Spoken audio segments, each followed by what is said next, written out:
Let's loom knit some jar hugs and cozies.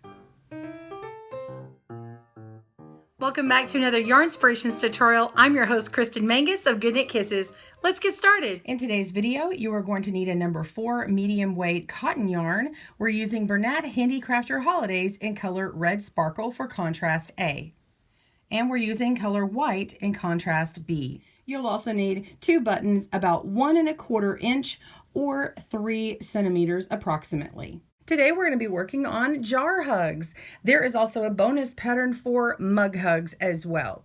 We have the peppermint jar hug and the zigzag jar hug. Both of these are a 2-color pattern with a 4-row repeat. There is just a slight change in them, so we have 2 different video series so that you can see them separately. You need the same supplies for either one. You'll need 2 large buttons, and make sure you have a tapestry needle for the eye of that tapestry needle to fit right through. This button is 1 1/2 inches or 3 centimeters, so you need 2 buttons for each mug hug that you want. You will also need a tape measure, a stitch marker, a loom tool, of course, loom pick, and your scissors. And then you also need your jar that you're going to be using. If you use a standard mason size jar, this pattern will follow that. Otherwise, you need to measure around the circumference all the way around for your jar. For your loom, you will need any small gauge loom. This one is a KB loom. It's an 80 peg, but you only need 15 pegs for your jar hug or 9 pegs for your mug hug. So any small gauge loom will do. I'll give you notes whether you're a tight knitter or a loose knitter. Let's begin and move on for the zigzag jar hug. To download your pattern for the zigzag jar hug, click on the link in the description below.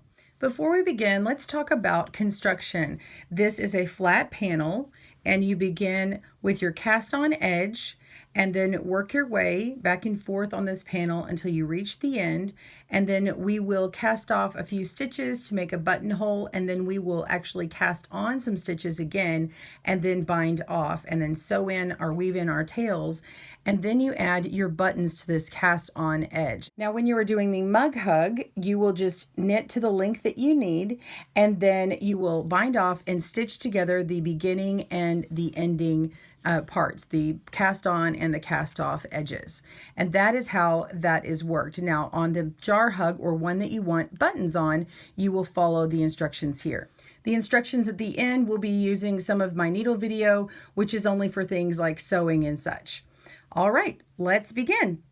All right, let's talk about cast on. If you are right-handed and you enjoy purling to the left, you are going to cast on from left to right, and then your row 1 will work towards the left and you'll be purling. All of the rows 1 and 3, this is a 4-row repeat, will be purled and we're going towards the left. Now, if you do that, all of your yarn, when we add it, we're going to be twisting our yarn at the side where our color change is. If you are left-handed and you prefer purling to the right, you're going to start on the right, work your way to that first peg, and then all of your odd rows will be working to the right, and your yarn will be twisting up on the right side. All right, so with those things in mind, be sure and begin. You can do everything exactly the way I'm doing it here. For contrast A, I'm using red, but or red sparkle in this case, but I'm using a color gray but I'm using this gray color here. For this tutorial, I'm working with a gray color so that you can see it against my loom a little easier than the red. Start with your slip knot and cast on 15 pegs over from where you want that peg 1 to start for row 1. I'm going to drop it on this one. I don't need that stitch marker anymore to mark my place. And I am putting only 1 stitch marker on this loom because I just want to know where that first row began. Okay, so I'm going to double E-wrap cast on. You can do the cable cast on if you like. And just go ahead and cast on 15 stitches. Pause your video, and when we return, we'll work on row 1. See you soon. Okay, so row 1, we're going to make sure our yarn goes all the way to the back of the loom and around to the front. Go to the outside of where your knitting is to bring it in position for a purl stitch. Okay, so we're just going to make a purl stitch. We're just going to put the working yarn below the loop on the peg, scoop up that yarn and make a loop, and then take the old loop off and put the new loop on. And that is how you work a purl stitch. And make sure and cinch that up. Okay, now we're ready to move on to the second peg. This is where our asterisk section begins. We are going to slip with the yarn in front of the peg and then purl 1. All you do is hold it in front of it and then go on to that next peg. So you're skipping a peg, but you're keeping the yarn in the front instead of going in the back. So just purl 1 and slip in front of the next peg, purl 1 and slip again. So keep going.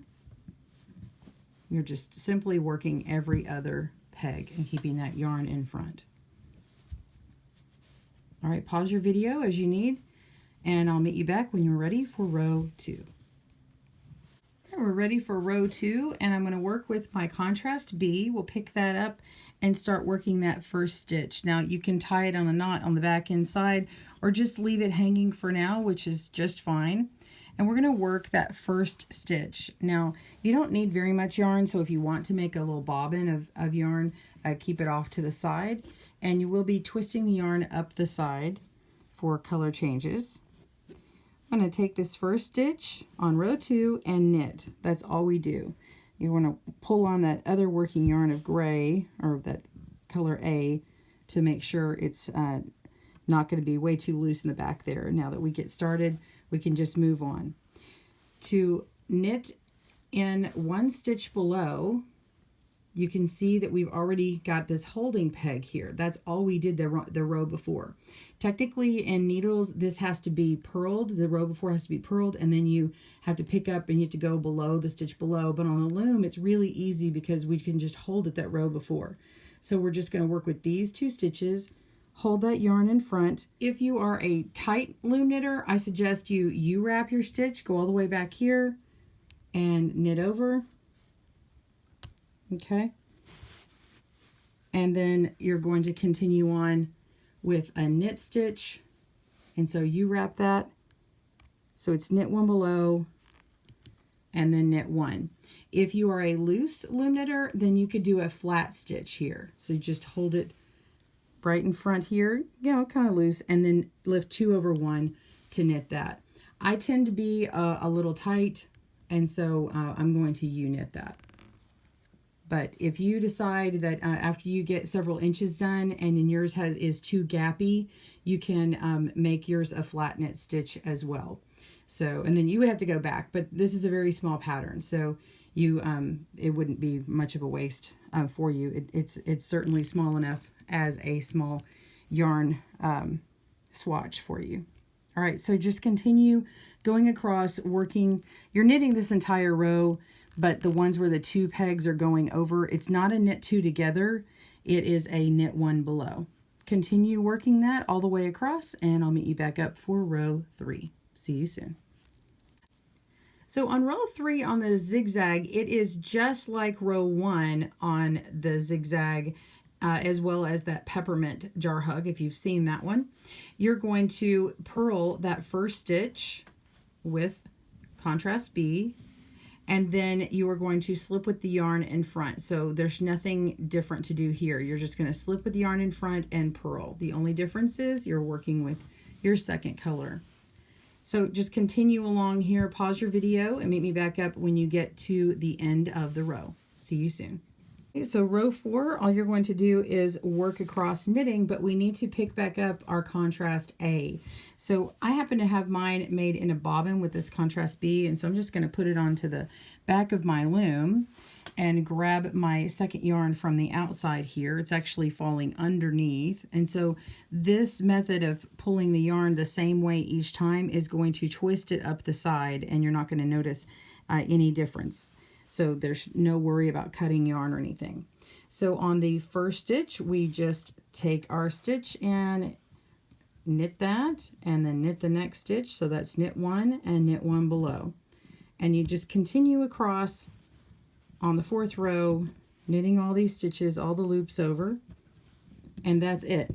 So this is a 4-row repeat. You just continue working these 4 rows until you get your 9 inches. It's also 23 centimeters. And then meet me back up for the finishing end of it. We'll be adding on the last row and working your buttonhole sections and casting off. Pause your video and I'll see you soon. So as you can see, I don't have 9 inches made here. This is just a demonstration here, but you will stop when you have 9 inches measured with your measuring tape. And I have my yarn ending on the 4th row, and I want to go ahead and work one more row back to where I have got both of the strands, both of the colors together. So just go ahead and purl all the way across until you reach that. Pause your video and I will see you soon. All right, so that you have ended after a row 1 or 3 or purled your way back. And then now we need both strands. So take color or contrast B that you've got back here, or A, whichever one you're on. We're going to hold these two together and we're going to knit the first 2 stitches with both strands. 1, 2. Okay. Now we want to make these next 4 stitches all bound off. So we want empty pegs on all 4 of these stitches here. So I'm going to knit this next stitch,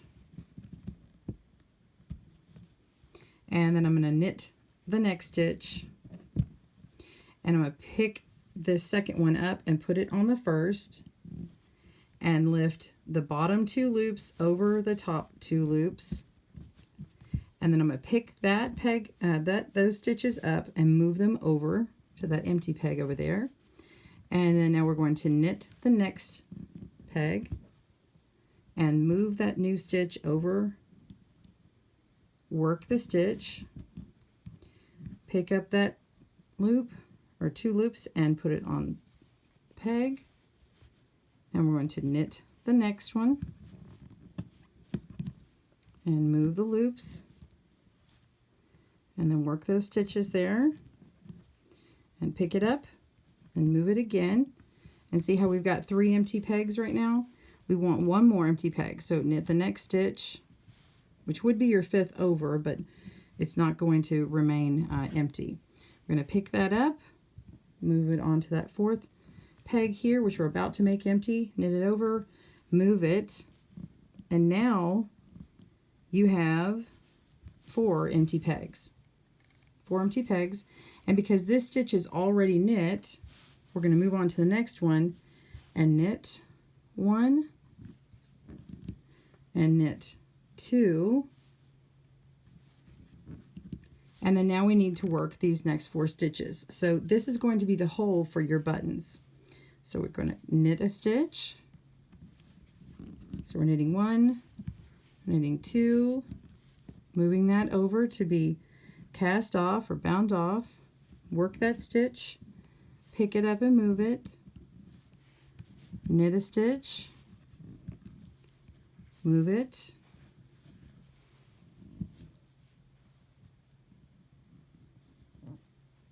and work it, pick it up and move it, and knit the stitch, pick it up, work it, move it. Almost done. Got 1 more to free up here. Knit the next stitch, pick it up and move it, work it, and then pick that up and move it. And you've already knit this one, so it's supposed to be knit 2 at the end. You've already got this knit, and now we're going to knit this last stitch here. Work our way back by purling. Purl 2 stitches, 1, make sure you get all those threads there, 2. All right, now we need to cast on. We're going to do a half hitch cast on or a thumb cast on. The easiest way to do it is to pull our yarn to the back and put our thumb in here and then flip it, and then we're just going to lay it right down. It's like an E-wrap that's upside down. So the yarn comes underneath this loop back here, and then we just tighten it up. Let's do that again. We're going to pull it back like this, take our thumb and twist it, and place it. Let's do that again. We're going to take our yarn to the back, put our thumb in, twist it around, and one more time. And we made this little loop, place it on here, and pull up that slack. I've got one more here, twist it around, making a loop, and place it on the peg, and then get that extra slack in there. So if you need to, use your loom tool to get that on there without too much slack. So that's going to create this little hole in here. And now we move on, put our yarn to the front again, and purl these next 3 stitches. And by using 2 yarns at the same time, we are making our buttonhole edges more firmed up. We're kind of fortifying them. Okay, so now I've got 3 that are knit in between, and we got to add on these half hitches again. So twist it around and add on that half hitch. Twist around, lay it in, twist around, lay it in there. Oops. There we go. I'm going to tighten those up on the back here, and one more. So now I have 4 half hitch on there, and then we need 2 purl stitches on the end. So we're going to purl 1 and 2.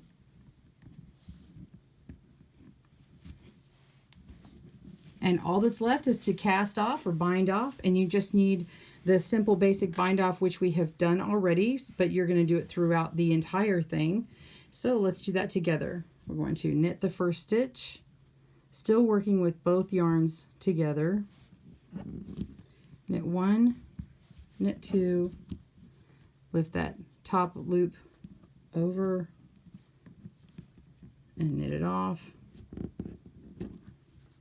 Sorry, I said top loop. I mean both loops. Okay, let me pick up both loops, move that over to the empty peg. And now we just repeat by working that second peg here, knitting it, lifting up and over, moving it, working it, picking it up and moving it to the empty peg, and continue. So pause your video as you need, and you can use those controls to speed up and slow down as you need. I'll see you soon. Once you get that last stitch moved over and worked, you're just going to clip your yarn and pull that on through. And then you'll weave in all of your tails. Now, this is obviously a very small sample, but you've got these little eyelets here. These are for the buttonholes, and it's been shored up with those extra strands here. All right, so tune into the next part of the video where I'll show you how to put on the buttons and finish it up. See you soon. Okay, and so now you've got a tail that needs to be woven in on this side, and this area here is your buttonholes. And so let's go on to the other side here, and you'll weave in this tail as well with your wide-eye tapestry needle. And then this long tail, if you kept a nice long tail, otherwise you'll need another one. But you will want to weave in either any short tails and then put on your buttons. So go ahead and weave in those other tails, pause your video, and we'll meet back up to sew on your buttons. See you soon. Now that I have all my tails woven in, I'm ready to put on the finishing detail, which is my buttons. Now, in order to know where to put the buttons, you will need to go ahead and get your jar out and place it around and fit it around the opening to where the opening of the buttons lays on top of the edge here. So this is the cast on edge, and we want to see exactly where that falls. So when I put my buttonholes over it, they fall about right here. Now I can use my finger and kind of note where that is, and then take a stitch marker and just pin it.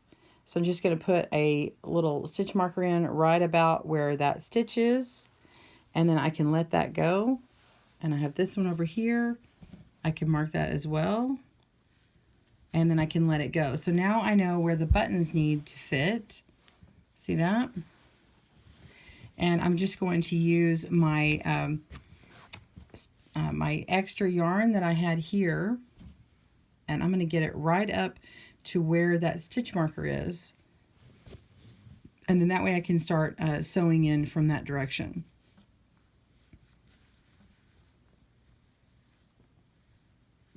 So I'm just going to work my needle in underneath these stitches here and just get right up in there. Okay, and now that I know where that is, I'm going to take my stitch marker off and put my button on.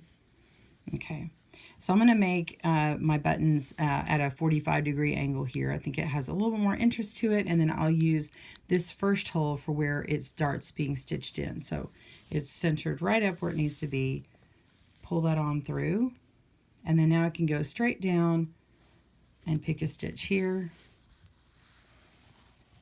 and go across, and then we're going to go up again through that stitch and down again, and then I'm going to go to one side. It's a free hole that hasn't been used yet, and we're going to go across,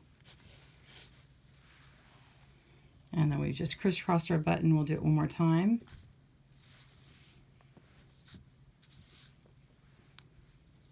And down again. Okay, and if you have room, you can go one more time.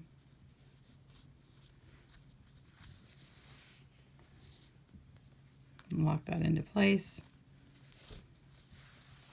And then now that I'm on the back side here, I can go ahead and make sure that's nice and secure. Go through one of these stitches here. I'm going to leave a loop at the end and then go through that, making a nice little knot here. Okay. And then now I want to go all the way over to this side, so I can just go back through some of these stitches here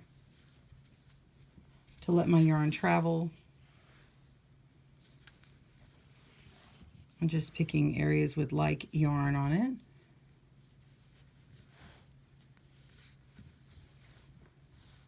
Go ahead and get yours all the way over to that other side. Pause your video if you need to, and meet me back up when you get over here, just like we did before. See you soon. Okay, so I'm back. I go up and under this last one. Okay, so this is where I want to put my next button. Same thing, I'm going to lay it just down as I did the last one. And just repeat. Go down and up again. And just repeat it how you did it. If you crisscrossed it each and every time, that's okay too. Whatever works for you. I would just make them look the same on both. If you have a different way of sewing on a button, be my guest. This is just how I'm doing it. Just make sure it's nice and secure, so if you do wash your mug hug, or the person does, that it's not going to come out. Okay, so sew my buttons on. Just going to go through the back here and pull that loop. Go back through the loop. Make sure and give it a good tug. Make a knot. I'm going to do it one more time, just for good measure. Make another loop. Oops, drop my yarn. Here we go. Go through that last one, pull it through, and then you can go ahead and weave in your tail just a little bit. Go through a few of these stitches up here.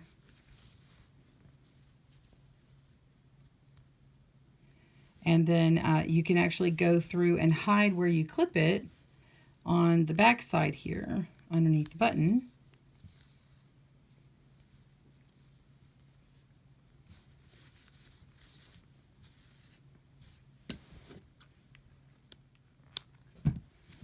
And there you have it.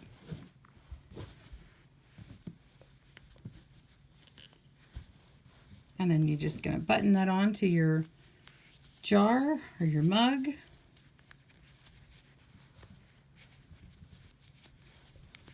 So cute. Whether you make this jar hug for cocoa or candy, it's sure to be a hit this gift-giving season.